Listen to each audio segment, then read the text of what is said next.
hairstylist, Hil Sayo. Kung hindi lang dahil sa kanya, hindi ko siguro kukuha itong endorsement na to because I was looking for the perfect brow gel and siya yung nagregalo sa akin. And I think I was doing a live and I mentioned that I really loved it so much.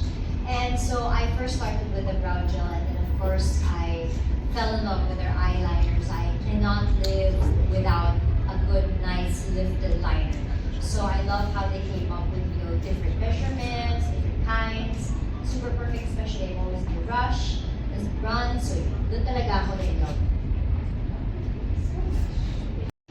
Well, to start is that the first time we saw that she used our brow lift, talagang nagbunyi kami sa buong company. Like, in-announce talaga namin yung buong company, we're so happy. And then at that time also, so we are planning to launch an eye collection and you are really the perfect person for that collection kasi when you say eye makeup, when you say eyeliner, talagang ikaw yung naiisip namin for that. And more than that, Miss Heart and Get Ready With Me Cosmetics shares the same value for animal welfare. So Get Ready With Me Cosmetics has been supporting a lot of local shelters since we started in May 2021. So with that, talagang na-inspired kami and also with your advocacy sa animal welfare, we're very inspired and I think that we align a lot when it comes to talaga the branding. I just have to mention, aside from teaming up with the different collaborators, Miss May over here is so inspiring. While we were shooting, she was meeting, she was, always just on top of everything, content, budget, everything. Sobrang tuloy-tuloy yung trabaho nila. And it's just so uplifting and inspiring to be surrounded by, all these content creators that truly love what they do. And Miss May is a true example of where it can take you.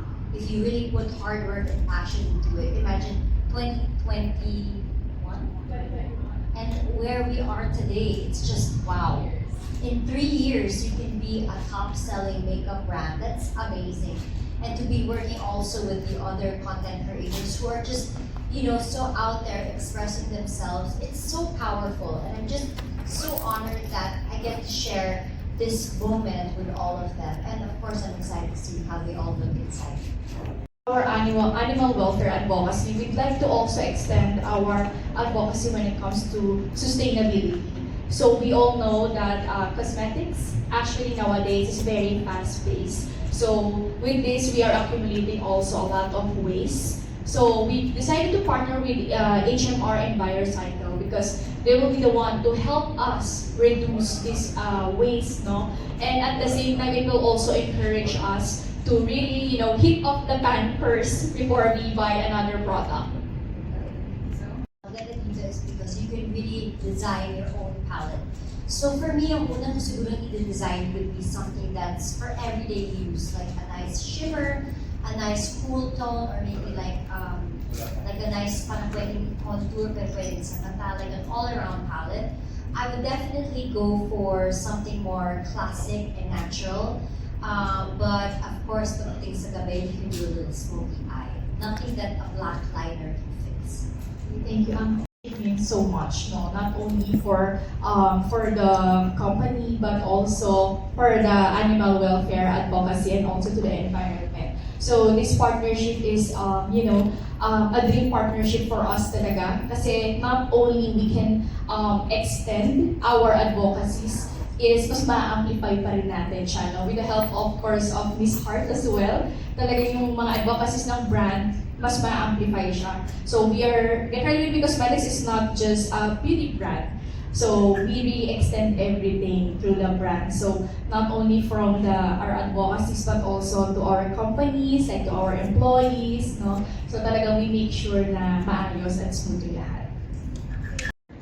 On my own, super fast. I think in like 15 minutes or 10 minutes, I can finish my makeup. Kasi before when we started, I used to do noontime shows and variety shows.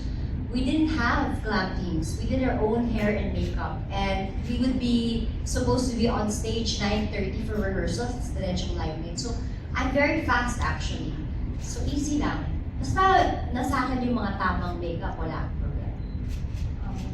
Actually, maganda silang lahat. They gave me a whole package. Na-overwhelmed na ako eh. may makeup kit na nga na hard case, may package, everything. So, I'm actually trying all of them. And lahat kami kikay sa team. So, lahat kami, pag wala kami ginagawa, especially when we're waiting for the next schedule, we're just watching all of it. So, it's all nice. So, I'm very happy that I get free stuff from them. that I can also share with my friends. To me, kasi no, like I said earlier, we really want to amplify our advocacy. So one of my major advocacies when I was still starting out on YouTube is to really help when it comes to animal welfare because it's the least that I can do talaga for the voiceless. So when we were doing our marketing plan, so at that time sabi ko, if we are to get someone to represent maybe a collaboration or a product from us, sabi ko, I want someone na very close to our advocacy. And si Miss Hart, yung nakita namin na very, very close to our advocacy. And we share the same values as well, and the love for makeup. So, of course, when we were choosing, no, sabi ko ganyan, I want someone na talagang yung nagmi-makeup din, yung mahilig sa makeup. Because it's hard to endorse something when it's not, when it's not your forte or if hindi mo siya talaga gustong ginagawa. So with Miss Hart, nakikita talaga namin siya, lagi siya nag-get ready with me, nanonood kami ng live niya. So sabi ko, Miss Hart is really the perfect endorser for this collection. Okay, so definitely you have to sleep as much as you can. And I am so busy, but I make sure that I really have at least minimum 6 hours. But if makaka-8 ako, even better. So sometimes pag may trabaho kami, understood, by 9 o'clock dapat nasa kama na ako. 9, 9:30, magpapamasahe na ako. Tulog na dapat ako nun. Because I'm up at 4 a.m. So yun talaga. So you need sleep, you need to drink lots of water, and then I really make sure that I moisturize my face. I have the toner, I have the serum, I have the oil base, everything. I don't do a lot of layers, but I make sure that every night, kahit pagod ako, kahit maka 1 layer ako, lahat kakalat ko pati yung neck, everything. So yun talaga yung pinakamagandang prep because the next day, when you do your makeup, it won't sit as perfectly if you didn't, have nice skin or dry skin or too oily. So yun siguro talaga yung importante. And kahit anong ganda mo, kung hindi ka masaya, hindi din talaga siya. Yun naman din talaga eh. Kasi nagawa ko na yung dati eh. Hindi talaga ako masaya. Or yun. So ngayon, very cheesy life thing. But you know what I mean? It really matters. When you're at peace and you're happy, kahit anong lagay mo, parang it just glows. So that's important. Well, you're glowing today. Everybody I love, everybody is okay. And that's really true wealth. So happy na ako din. Thank you so much. Siyempre, no, when you are, pag naliligaw ka with someone, you really make sure, no, na sinerch namin ano yung mga gusto niya, yung mga favorites niya. Because we want to make sure, no, na it's something na pag i-propose namin sa kanya, is something na magugustuhan din niya talaga. So, when we were still, planning, sabi ko doon sa team ko, Will, sa creative director namin, Will, padala mo lahat ng products. Baka mabaya, meron siyang magustuhan niya. Just so you have an idea, no, kung ano si The Creative Living Cosmetics, who The Creative Living Cosmetics is. So during that time, I'm so glad, no, na nag-reply si Miss Ira sa amin kaagad. Mas kinilig kami. Sobrang tuwa namin when Miss Ira responded to us. And then we told her na parang ito po kasi yung plan namin ng collection and we really see na si Miss Hart yung perfect fit for this campaign. Because talagang when you say eye makeup, talaga ikaw talaga naiisip namin pag eye makeup, pag wing eyeliner.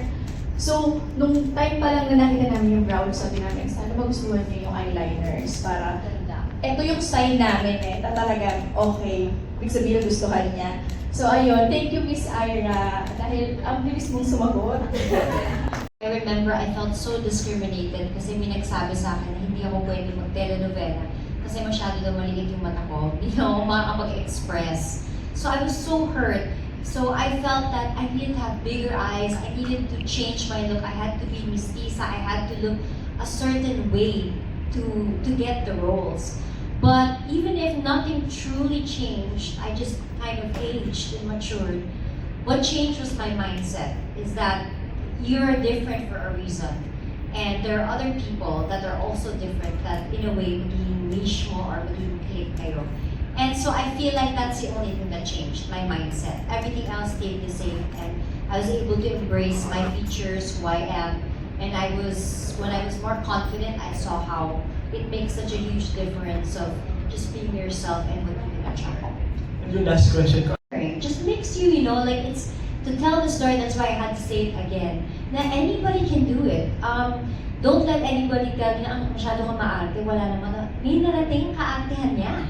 Ang pag-YouTube niya, ang pagtsatsaga niya, when nobody else understood it, why do you have to keep doing your videos and all of that? If you love something, no matter what they say, you carry on and it will lead you somewhere. And it's so important to magnify and put the spotlight on people like Miss May, because look at where she is today, and anybody can be that. Anybody can do that. And you just need to listen and hear other people's inspiring stories. And it's so nice na talagang nag-rise na talaga mga entrepreneurs na mga women in the Philippines. Because hindi lang tayo pang bahay, di ba? Hindi lang tayo para mag-alaga ng bata. We can be so much more than that. And aside from that, not just for ourselves, but to give back to the society, to the animals, to the ones that don't have a voice. So, nakakatawa. So, thank you so much, Ms. May. In fact, medyo na-starstruck talaga ako sa nung shoot namin. Kasi sabi ko, sana, no, galing, no? Parang, sana lahat tayo pwedeng maging ganyan. And it's true, lahat tayo pwede. Miss May. Sa lahat, yung nag-isip niyan, si Miss May, Pilipino din. So, lahat ng ginagawa niya, to the smallest detail, if I just were to explain, yung eyeliner nila, para gawan pa nila ng ilang na yung pinaka-strand, kung ilang strand yung ng eyeliner, pwedeng mas makapal, pwedeng mas malaki. Kasi depende yan sa talukap ng mga mata natin. Ako, ever-changing talukap ko. Pag kumain ako ng minor seasoning, namamagayan the next day, so kailangan mas makapal.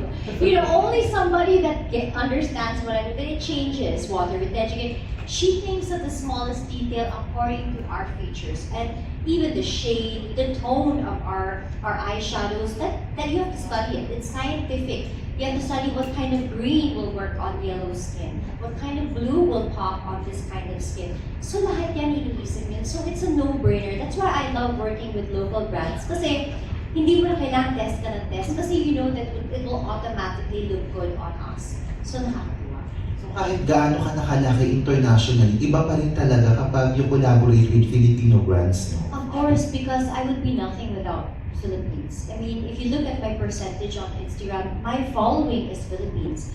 I never intended to leave and not come back. I'll always come back. This is my home, and this is where my dreams came true. Everything else outside is just a little cherry on top. Pero ito talaga yung kabuuan ng career ko. So, they support me, I support them, no matter where. Kaya sabi ko, yung mga pinapadala niyang makeup, yung iba doon na naibigay ko na sa mga friends ko, ng mga photographers, kasi tuwang-tuwa sila. Iba rin talaga yung idol. So, I'm happy. Thank you.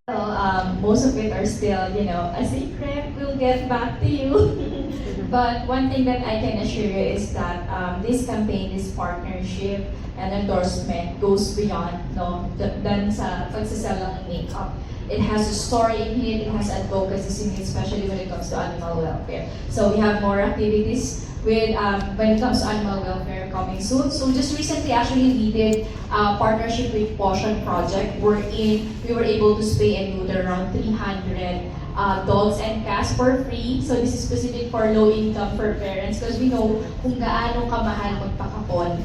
And we know kung gaano na rin karami yung mga strays na nasasagasaan, nakakalungkot sobra. So I'm really, really happy with this partnership, and I'm so excited for what's coming next. To what you call this, we really want to encourage consumers to return their old components, because cosmetic products has different kinds of materials, so different kinds of plastic, and not all plastics is same way nyo sila nire-recycle. So with this one, we are actually still in the talks now for approval with Watsons, if we can do like a promotion to encourage these consumers to surrender yung mga empty na get ready with me packagings nila, diba? And then we can give them a voucher, a discount, no? So we are still just waiting, and it's still in the talks with them, but we can launch it by December.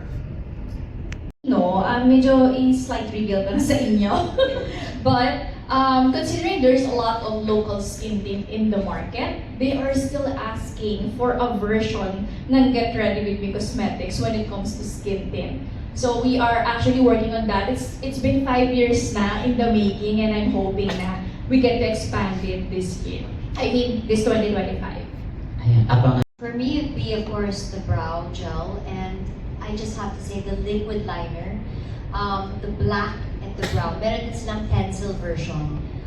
If you know what I mean, the difference of light brown, dark brown, and black, liquid or pencil. So yun talaga yung obsession ko because it has to be, I'm very particular with my eyeliner and how it kind of, kahit pag pinend mo yan sa pencil, pag pinabuna mo yung liquid, I'm particular. So yun talaga yung obsession ko, and they really hit the mark. They really hit that perfect sweet spot for me. So yun. For some, yung It's also crease. So it has to be, like when you use the eyeliner, the liquid, it has to glide perfectly.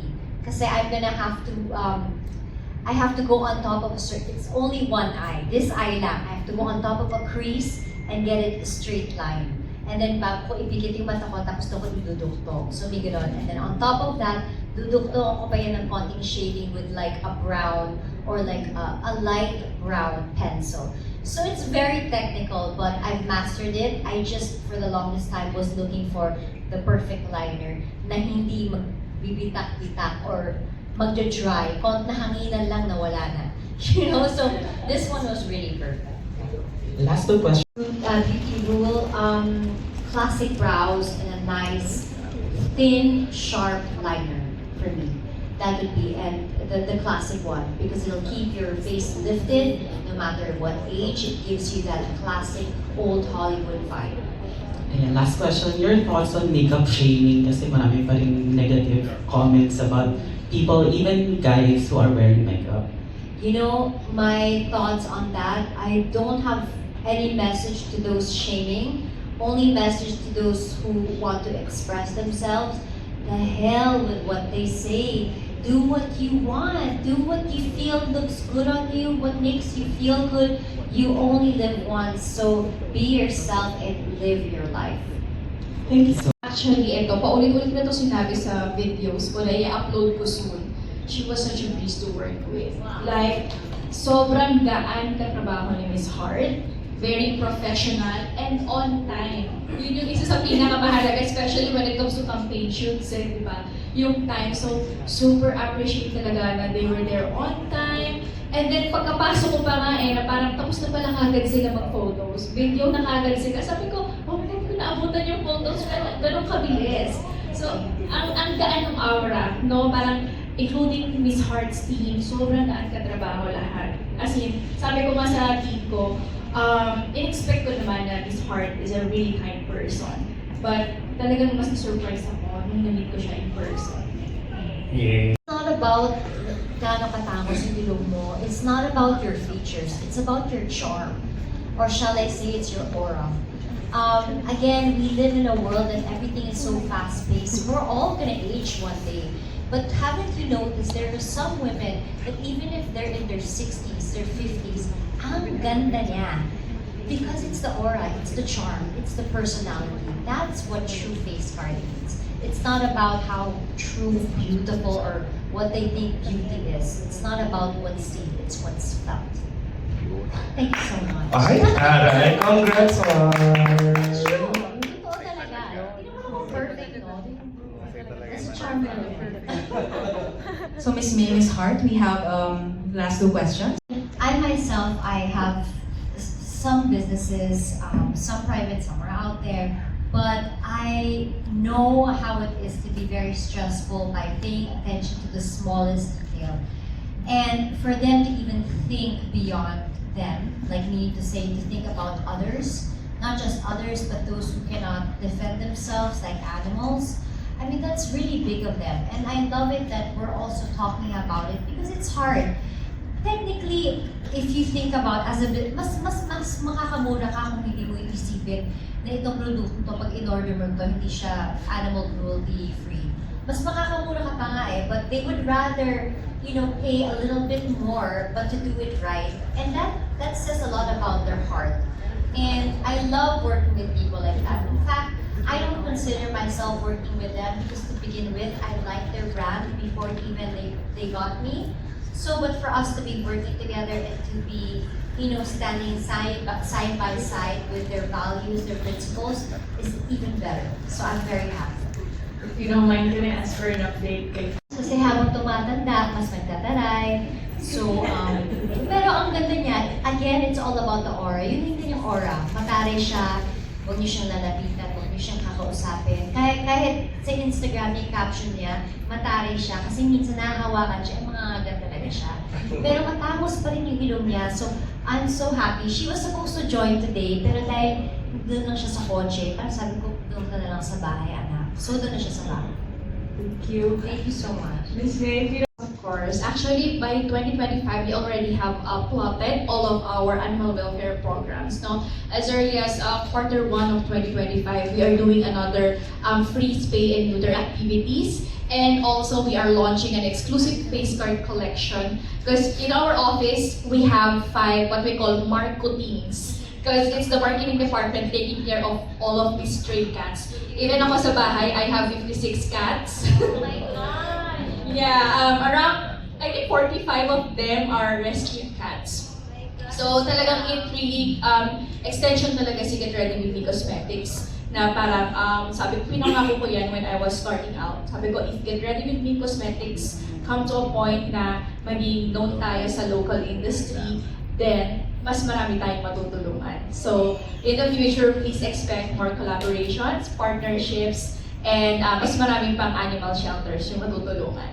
Thank you. Let it become bigger than what they are already today because their heart is in the right place. And sometimes you are blessed, not sometimes, you are blessed to become a blessing. And hindi talaga mapupunta sa wala yung blessings nila kasi it will really multiply to many others that need it the most. Thank you so much, everyone. Let's give